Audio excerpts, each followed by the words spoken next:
We provide you the platform to turn your dreams into reality. Give wings to your aspirations with KR Mangalam University. Mossad ने अपने हर मुश्किल अभियान को सफल बनाकर दुनिया को इसका लोहा भी बनवाया।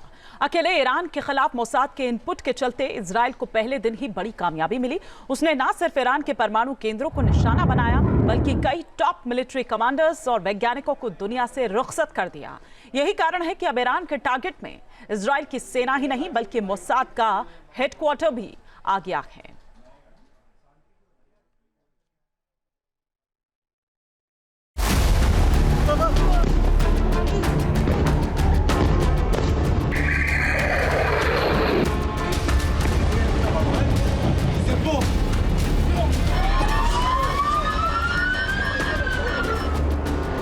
ईरान इजराइल जंग अब खतरनाक मोड़ पर आ गई है। ईरान का दावा है कि उसने इजराइल में मोसाद के हेडक्वार्टर को निशाना बनाया है।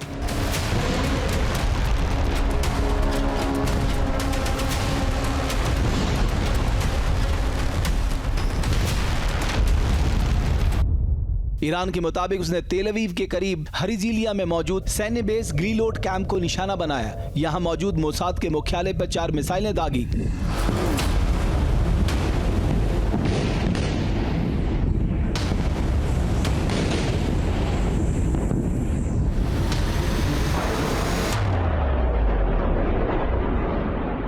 इस हमले का वीडियो भी जारी किया गया है। ईरान ऑब्जर्वर ने सोशल मीडिया प्लेटफॉर्म एक्स पर वीडियो भी पोस्ट किया है, जिसमें दावा किया गया है कि ये वीडियो खुफिया एजेंसी के ऑफिस पर हमले का है। हमले के बाद काला धुआं और आग का गुबार उठा दिखाई दिया।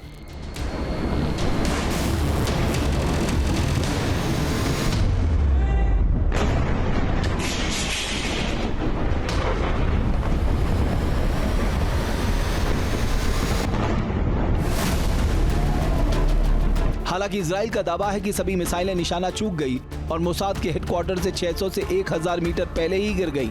ग्लीलोड कैंप में इजराइल की टॉप सीक्रेट यूनिट 8200 का भी इंटेलिजेंस बेस है। सवाल उठता है कि ईरान ने मोसाद के हेडक्वार्टर पर क्यों हमला किया। दरअसल इस संघर्ष में सबसे ज्यादा नुकसान ईरान को हुआ है। वो है उसके टॉप कमांडर्स का एक साथ मारा जाना, न्यूक्लियर बम बनाने में जुटे उसके टॉप परमाणु वैज्ञानिकों का मारा जाना, और ये सिलसिला जारी है। ये सब मोसाद के तगड़े खुफिया तंत्र के कारण हो रहा है। मोसाद ने एक बार फिर ईरान के टॉप कमांडर्स की टारगेट किलिंग की। संघर्ष के 5वें दिन इजराइल ने ईरानी सेना के सबसे बड़े अधिकारी मेजर जनरल अली शादमानी को हवाई हमले में मार दिया। ये जानकारी खुद ईरान की सेना ने दी है। शादमानी ईरान की खत्म अल अंबिया सेंट्रल हेडक्वार्टर्स के प्रमुख थे। ईरान के अटैक प्लान का कॉम्बैट ऑपरेशन की जिम्मेदारी वही संभाल रहे थे। उन्होंने 4 दिन पहले ही ये पद संभाला था। उन्हें इजराइल हमले में मारे गए मेजर जनरल गुलाम अली राशिद की जगह ये जिम्मेदारी दी गई थी। मेजर जनरल गुलाम अली राशिद को भी इजराइल ने पिछले शुक्रवार को मार दिया था। इजराइल का दावा है कि अली शादमानी ईरान के सुप्रीम लीडर अयतुल्ला अली खामनेई के करीबी थे। साथ ही वो रिवोल्यूशनरी गार्ड्स और ईरानी सेना दोनों का नेतृत्व कर रहे थे। यही नहीं, इजराइल ने सोमवार की रात ईरानी खुफिया विभाग के 4 बड़े अधिकारियों को भी मार दिया। इसमें IRGC यानी ईरान रिवोल्यूशनरी गार्ड कॉर्प्स के खुफिया संगठन के प्रमुख भी शामिल हैं।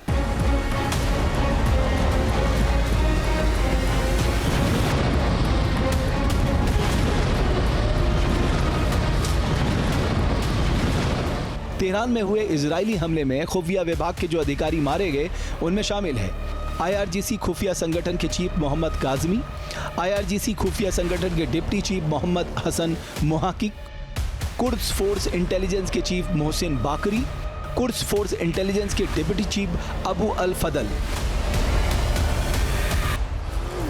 इससे पहले 12 जून की रात को पहले हवाई हमले में इजराइल ने ईरान के सेना प्रमुख मेजर जनरल मोहम्मद बाघेरी समेत 5 बड़े सैन्य अधिकारी और 9 बड़े परमाणु वैज्ञानिकों को मार दिया था।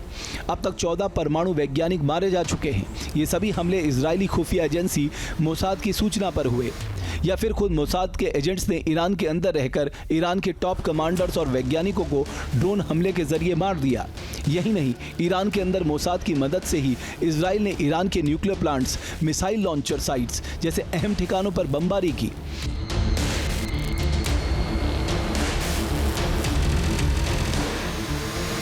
इजराइल ने ईरान पर जितने मिसाइल या ड्रोन गिराए वो सटीक निशाने पर गिरे। मोसाद ने पहले ही पता लगा लिया था कि ईरान के कमांडर्स कहां मौजूद हैं। मोसाद ने पहले ही अपनी वायुसेना को बता दिया था कि परमाणु कार्यक्रम से जुड़े वैज्ञानिक कहां हैं। यही वजह है कि इजराइल के पहले हमले में ही ईरान की सेना बिना लीडर के हो गई। इससे पता चलता है कि मोसाद के एजेंट्स ईरान के अंदर कितनी गहरी पैठ बना चुके हैं। मोसाद के पास ईरान के टॉप सीक्रेट ठिकानों की जानकारी भी है। मोसाद एक तरफ इजरायली एयरफोर्स को ईरान के अहम ठिकानों और सैन्य अधिकारियों की खुफिया लोकेशन की सूचना भेज रहा है, तो दूसरी तरफ वो ईरान के अंदर रहकर मिलिट्री ऑपरेशन को भी अंजाम दे रहा है। ईरान के मिसाइल लॉन्चिंग साइट्स को तबाह करने में मोसाद की बड़ी भूमिका है। सोमवार रात इजरायली एयरफोर्स ने पश्चिमी ईरान में उसके मिसाइल लॉन्चिंग साइट्स पर हमले किए। इन लॉन्चिंग साइट से भी ईरान अपनी ज़मीन से ज़मीन और ज़मीन से हवा में मार करने वाले मिसाइल इजराइल पर दाग रहा है।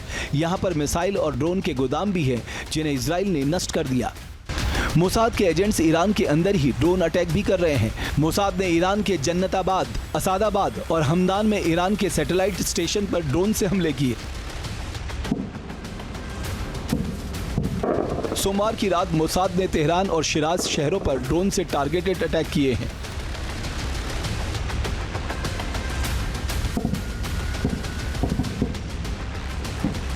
ईरान ने यह भी दावा किया है कि मोसाद के एजेंट्स ईरान के अंदर कार बम अटैक कर रहे हैं। 15 जून को ईरान की सड़कों पर कई ब्लास्ट हुए। ईरान का दावा है कि इजराइल ने तेहरान के अंदर कम से कम 5 कार बम धमाके किए, कार में बम प्लांट किए। ईरान को शक है कि मोसाद के जासूसों ने कार में धमाके करवाए। जहां भक्ति है हर शब्द में, कथाओं में छिपे हैं दिव्य रहस्य और ज्योतिष देता है जीवन को दिशा। धर्म से जुड़ी हर बातों को जानने के लिए हमारे चैनल स्तुति को सब्सक्राइब करें। चैनल पर जाने के लिए इस लिंक पर क्लिक करें।